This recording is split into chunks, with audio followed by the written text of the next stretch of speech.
はい、皆さんこんにちは。Good evening, ladies and gentlemen. Thank you very much for joining this session. My name is Yuki Kishi.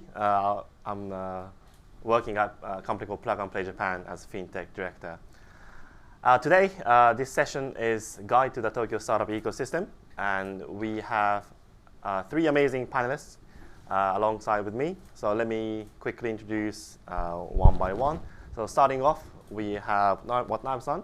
Would you like to introduce yourself? Hello, this is Watanabe from KPMG Japan. So I'm now leading the Open Innovation team in KPMG. And so I am now organizing the Tokyo Startup Program, Asia Meets Tokyo, which is inviting Asian startup to Tokyo. So I think so a lot of startups got my LinkedIn email by yesterday. So please reply. Thank you very much, Watanabe-san.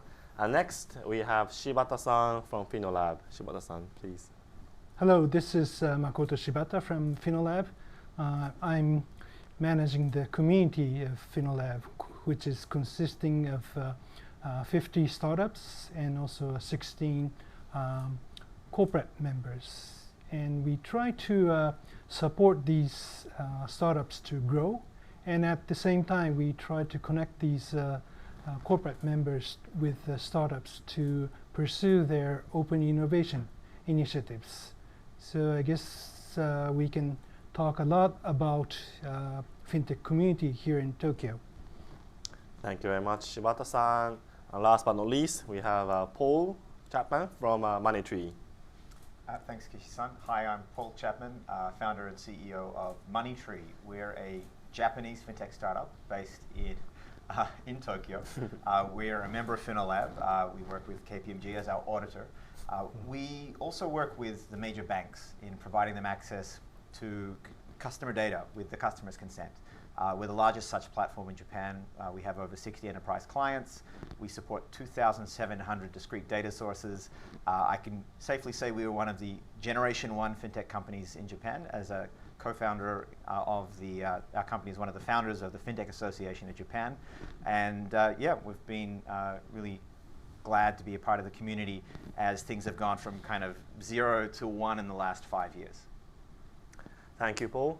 So basically, this session is meant for those audiences watching from abroad. I'd like to sort of give you what's attractiveness in FinTech ecosystem, especially in Tokyo. So let me kick off with a question to Watanabe-san.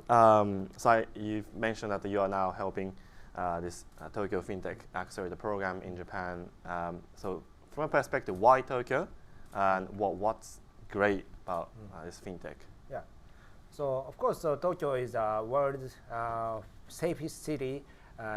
So the has a gigantic GDP, and so a lot of leading companies in Tokyo. So that leading companies like to collaborate with Asian startup and global startups.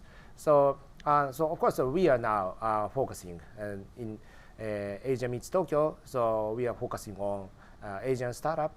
So the Tokyo government is preparing a lot of supporting programs in order to invite Asian startups. I think Asian and global startups.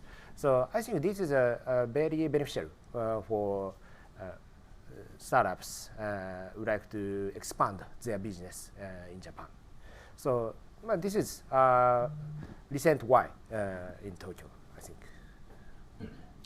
I mean, more like follow-up question on that. You said the word FinTech is pretty broad, and there's many people like doing a settlement, payment, lending. Do you have any sort of targeted FinTech players for this program, or any? Okay. Yes. Yeah. So we have 3 categories focusing on. First is sustainable FinTech, which deals with, for example, ESG or impact investing, or and is a sustainable one. And second one is data analysis, which includes the wealth tech and so insurtech. So you leveraging the data and so build up the engagement of customers or demand perspective, or so. I think so. Existing players would like to collaborate with such kind of players. So third one is so regtech and sptech. So there is a lot of needs from existing financial institutions. They would like to automate the regulation. So regulators, for example, regulators. So reporting to regulators, for example. So reporting regulators and inspection. So they are now doing some parts of that, so the manual work. So but they like to automate it, and so so there are many. So in other cases, so the government like to impose more sanctions if they fail to line with so legislation. So the financial institutions have to comply with the such kind of legislations more and more in the future. So these three categories is so our focusing area to invitation. Thank you. I mean, ESG, data analytics, regtech, all very important, and also what's needed in the Japanese, especially ecosystem. Now, moving on to Shibata-san, you are working at FINOLAB at the moment, more like from community creation perspective. So I know you are, so from a perspective, like what's good about Tokyo? Like, let's say you've seen some other location, could be compared to London or Singapore. Like, what's the uniqueness of Tokyo ecosystem? Right. Maybe I can start with some figures.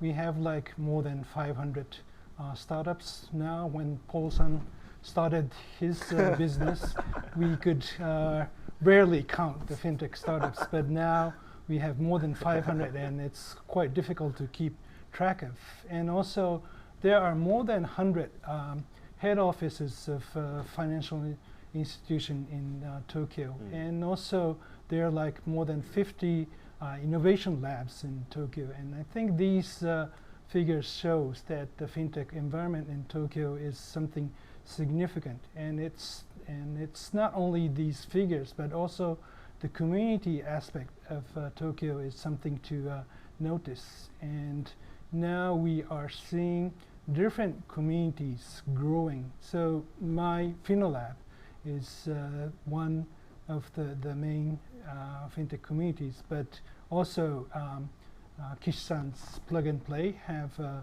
significant role to play, and also there are some other virtual communities coming out. There's one called FinTech, Tokyo FinTech Meetup, and also there's insurance meetup, and all these virtual communities are growing. And also many financial institutions are trying to establish their innovation lab, and along with that they are creating certain communities around their innovation initiatives, like Spark with the MUFG, or Blue Lab with Mizuho, and Hoops Link with SMBC. All these mega banks are trying to create their unique fintech hub, along with some community around that. And these are communicating quite a bit, and we can see that all these locations are within 5 kilometers distance, and I think you can easily access different communities. And also our regulators, Financial Service Agency, FSA, and also Bank of Japan, they are very keen to communicate with these communities. So we now have FinTech dedicated team at FSA and also FinTech Center at Bank of Japan, and they are trying to accommodate the requests from the different communities, and I think it's becoming quite healthy ecosystem around this, and I think we can talk a lot about this later. Thank you very much.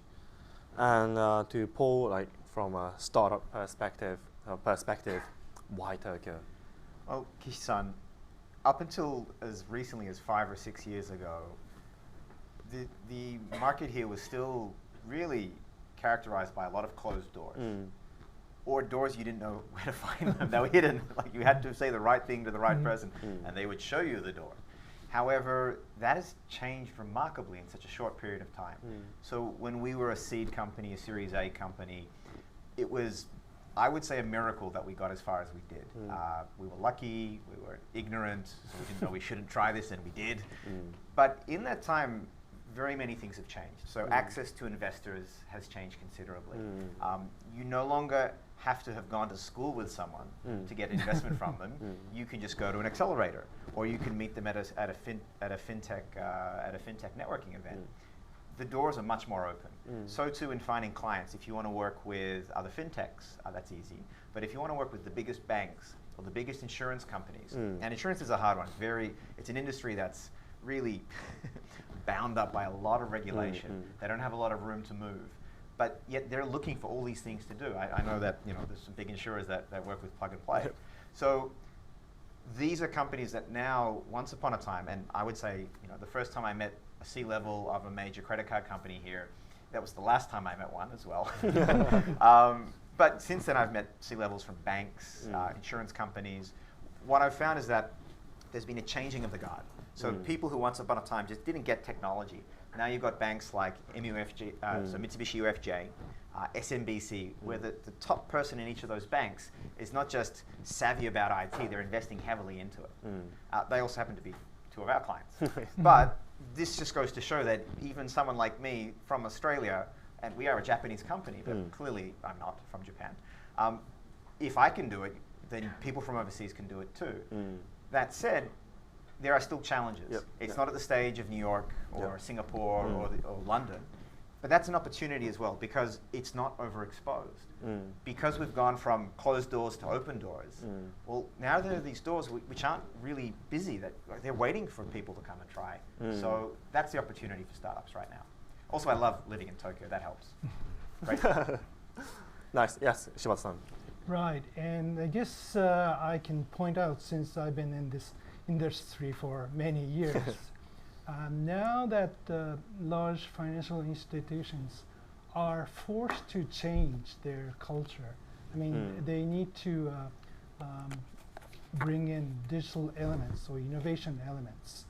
And as Paulson mentioned, they are trying to reach out to different startups to change their internal conservative culture. And it is true that these large banks are still not as fast as the startups, but it's definitely the case that they are changing their attitudes. And also the government or the regulators are changing their attitude. And recently, Financial Service Agency announced that they will accommodate all the application from foreign companies in English. And I think that is revolutionary change for someone in this industry for many years. So I guess it's a good time for anybody who's in outside of Japan to consider entering the Japan market. That's true. But having said, I think, Paul-san, you already touched a few points, but what will be the challenges? I know that How long is this session? It's until you got another. Right, let me get on my list. 50 more minutes. The challenges were many, but what I'm always grateful for was the fact that we had the opportunity to try. And actually, people like Shibata-san, were people that we met early on in our journey. And our journey is not over by any means. But in the early days, for example, there's a great contest run by ISID called the Financial Innovation Business Contest. And the year that I appeared there, like wow, they're going to let us pitch, and it was all in Japanese. And then the following year, when my co-founder Mark Macdad, who's also one of the board members of the FinTech Association, well, he got to do it in English. And from that year onwards, 2016 onwards, it's been done in English, and we're doing this in English. And so this is Japan, and in Japan, people speak Japanese. Just like if you come from, I don't know, Australia, you have to learn proper English if you go to the UK. You've got to learn the language of the local community. But that said, it's no longer this weird thing where you always have to justify why you're there. We're accepted. It's like, okay, you're a foreign member of the FinTech community, and you're working in this Japanese company. You have to be the CEO if it's me. But that was a weird thing. And I'll give you an example. We've done a major development project with one of our partners. We're a data platform, but we help large financial institutions make new things on that platform. And so we have a team of foreign and Japanese developers. The majority of whom are actually in Sydney, so working remotely with one of the biggest banks in Japan. I can actually say who it is because the app has been released. It's Mitsubishi UFJ. They've launched a new app called Mabel. Money Able is the idea, Mabel. And I mean, for the biggest bank in Japan to work with a startup in Japan is one thing, but then to work with an international team using agile development methodology. I mean, Japan has changed. However, not everyone in the bank has changed. That team, the digital department, the head of the bank, those guys have changed. So there's still challenges, but no longer are we seen as, I suppose, as like, well, why are you here? Oh, you speak Japanese, thank goodness. Like, you don't have to, as long as enough people speak Japanese in the meeting, that works. The other challenges that we had were fundraising was a big one. A lot of people would assume that we just didn't know what we were doing. And to some extent they were right, because we knew a lot about apps, we knew a lot about cloud, a lot about data. We didn't know much about, to be honest with you, about banking in Japan or finance in Japan. But we were able to learn that. And so these are things that you can learn, even though it's different to Australia, different to the US, different to Singapore. Well, it's not impossible for someone else to learn it, even if you don't speak Japanese. We have people at Moneytree who speak no Japanese, and they know more about the Japanese banking system than the average Japanese person by a big margin. So I think these things that are seen for foreigners coming to Japan is like, oh, I couldn't do that. Well, you could. And on the other side, Japan is ready for a great many people to come over as either employees at startups here or as co-founders of startups here. So I think there's a big opportunity. And I know that once upon a time, foreign investors would not invest in Japan, like not in Japanese startups. Actually, I'll tell you a secret. In the early days, Japanese investors wouldn't invest in Japanese startups. They all wanted to invest in Indonesia. But that has changed as well. Oh, time machine effect. Thank you, Son-san. But that has all changed. And so I think timing is the thing that we need to take into account. Also, with COVID-19 this year, it's been a huge setback for everyone. But Japan has, I'd say, weathered that storm better than most countries. So safety, security, very large market. And it's just not clogged full of people trying to do the same thing. Please don't come and do what Moneytree's doing. Interesting. How about you from Shibata-san, from your perspective? What are the sort of challenges, common challenges you see? Right. Just to add to Paul-san's point, we at FINOLAB is organizing FIBC type of event, pitch event called FINOLAB, FinoPitch. And for that, it's all conducted in English. And also we are bringing in international players. And because of the COVID-19, we can't bring all the startups from outside of Japan. So we will ask them to send a video. So it's a new format. But I think these programs, including Watanabe-san mentioned that the Tokyo Metropolitan Government's Accelerator Program, I think you would find many opportunities for foreign startups to find an entry point. And I think an entry point is not that difficult to reach. Then I think many startup would face challenges for setting up a company or finding an office or finding a country manager. and not many people are like Paul-san and I guess startups from outside Japan would need to have a Japanese person to help, or at least a Japanese-speaking person to help them to set up their operation. So I think finding a starting point is a very big challenge. But now you can find support from JETRO or Tokyo Metropolitan Government, or also like Plug and Play supports to some extent, and also our FINOLAB supports to some extent. So I think if you ask around, you'll be able to overcome some of these major challenges in the beginning. Watanabe-san, if I was to start Moneytree today in Tokyo, and I knocked on your door, what would Tokyo Metropolitan Government That was do my for next me? question. Good Stole my question, good question. question. I was preparing for that. I'm interested to know because it was very different. Yeah. So I think two things. Three things. The first is so the launching the company where workplace. The other Tokyo Metropolitan Government security workplace. There's a program. So and the second one is to find the customer. To find in order to find a customer, so they have the program, business concierge Tokyo. So they can support you to find a customer. And so the third one is this hire the employees. In order to hire the employees, so the Tokyo Metropolitan Government, so of course the business concierge Tokyo can access the companies which like to collaborate with you. So this is one thing. The second thing is there is a lot of collaborators. For example, so business concierge Tokyo can invite them. So for example, the accelerators, supporters.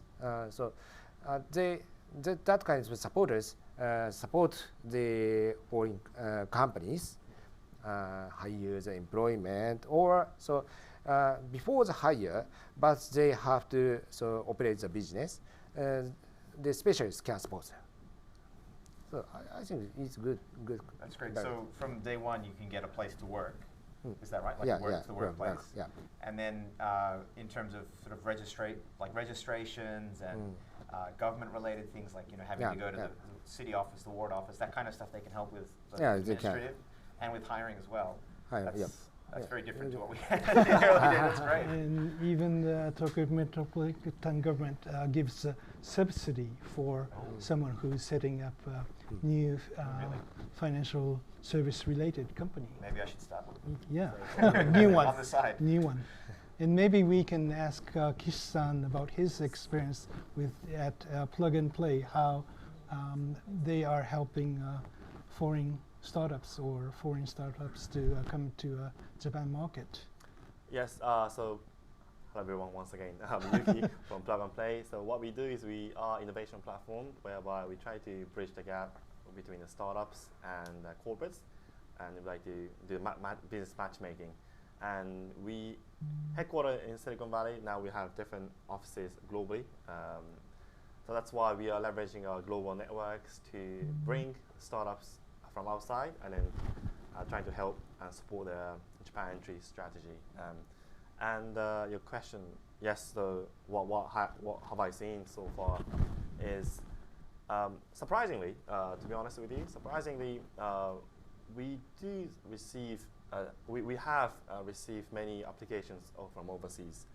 To be honest, from before, let's say, joining Plug and Play, I had this thought that Japan may not be so attractive to the international startups, but in the end, in terms of the number of applications, it was 3-digit numbers, and also it's increasing every time we have new batch.